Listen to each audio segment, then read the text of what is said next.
गंगा, यमुना और अदृश्य सरस्वती जब मिलती हैं तो संगम बनता है, त्रिवेणी संगम। दुनिया प्रयाग के उस संगम को अपनी अपनी दृष्टि से देखती है। बाबा तुलसी ने संगम के पवित्र बहाव को गाय के नवजात बछड़ों के भागने जैसा बताया तो महाकवि कालिदास ने संगम की लहरों की तुलना भस्म लपेटे हुए महादेव से की। आज भी दुनिया उस संगम की ओर, महाकुंभ की ओर, प्रयाग की ओर, पवित्रता की ओर, मोक्ष की ओर, शांति की ओर, भारत की ओर देख रही है। दुनिया भर में महाकुंभ के चर्चे हैं, दुनिया भर में भारत के चर्चे हैं। ऐसे में आइए आज आपको दिखाते हैं कि वैश्विक मीडिया महाकुंभ के बारे में क्या लिख रहा है, क्या कह रहा है, क्या दिखा रहा है। इंटरनेशनल न्यूज एजेंसी रॉयटर्स लगातार महाकुंभ पर कवरेज कर रही है।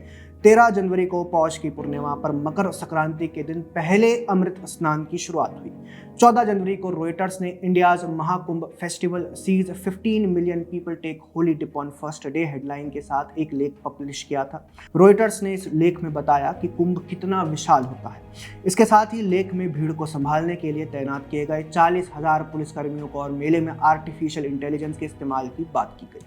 इसके साथ ही लेख में लिखा गया है कि ये आयोजन भारत में धर्म, अध्यात्म और पर्यटन का अद्वितीय मिश्रण प्रस्तुत करने वाला है। ऐसे में दुनिया के सबसे अधिक जनसंख्या वाले भारत के अधिकारियों के लिए भीड़ प्रबंधन भी बड़ी परीक्षा है, जिसके लिए तैयारियां की गई है। रॉयटर्स ने अपने लेख में कुंभ की ऐतिहासिकता पर भी बात की है। इसके बाद 14 जनवरी को ही रॉयटर्स ने how is India managing its Mahakumbh festival the world's largest gathering headline से एक और लेख प्रकाशित किया है। इसमें उन्होंने विस्तार से इस मुद्दे पर बात की है कि इतनी बड़ी भीड़ को प्रशासन कैसे मैनेज कर रहा है। प्रशासनिक व्यवस्थाओं पर विस्तार से इस लेख में बात की गई है। Tent city, security, technology, fire safety और लॉस्ट एंड फाउंड सेंटर पर भी बात की गई है। रॉयटर्स के बाद अब CNN की बात करते हैं। 15 जनवरी को CNN ने one of world's greatest religious spectacles is underway and the numbers are staggering headline से एक लेख प्रकाशित किया था। इसमें CNN कहता है कि जितनी बड़ी संख्या में लोग इसमें शामिल होते हैं वह चौंकाता है। अब जरा पाकिस्तान की ओर आते हैं। पाकिस्तान के अंग्रेजी अखबार द एक्सप्रेस ट्रिब्यून ने Mahakumbh Mela festival begins in India after 144 years नाम से लेख पब्लिश किया है। पाकिस्तानी अखबार ने अपने लेख में लिखा है, दुनिया का सबसे बड़ा धार्मिक जमघट महाकुंभ मेला भारत में शुरू हो चुका है, जिसमें करोड़ों की संख्या में भक्त उत्तर प्रदेश के प्रयागराज में गंगा के तट पर डुबकी लगाएंगे। हर 12 साल में लगने वाला कुंभ इस साल बेहद खास है, क्योंकि ये महाकुंभ मेला है और ऐसा योग 144 सालों बाद ही आता है। अखबार ने अपने लेख में महाकुंभ को राजनीतिक एंगल देते हुए PM मोदी और CM योगी की बात की है। पाकिस्तानी अखबार लिखता है कि भाजपा की सरकार में धार्मिक महत्व और राजनीतिक प्रतीक दोनों के लिहाज से त्योहार का दायरा बढ़ गया है।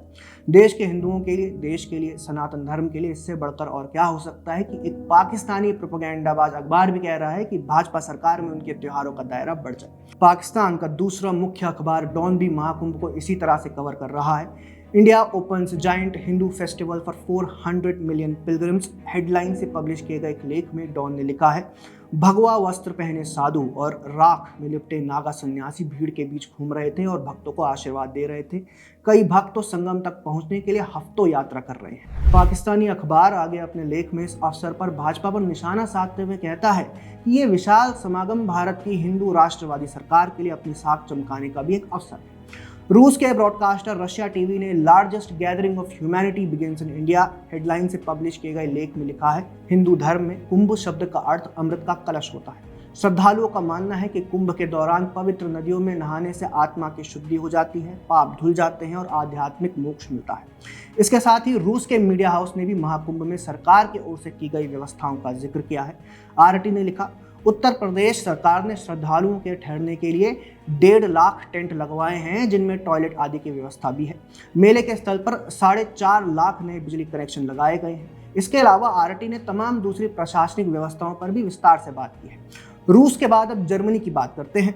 जर्मनी के मीडिया हाउस DW ने Mahakumbh Mela world's largest gathering begins in India headline के साथ 13 जनवरी को DW दिन भर महाकुंभ की कवरेज की। इस लाइव ब्लॉग में उन्होंने महाकुंभ के आर्थिक प्रभाव पर, महाकुंभ को लेकर लोगों की आस्था समेत कई मुद्दों पर बात की। इसके साथ ही DW ने महाकुंभ से बेहतरीन फोटोज भी अपने लेख में लगाए हैं। रूस और जर्मनी की तरह ही फ्रांस की मीडिया भी महाकुंभ की कवरेज कर रही है।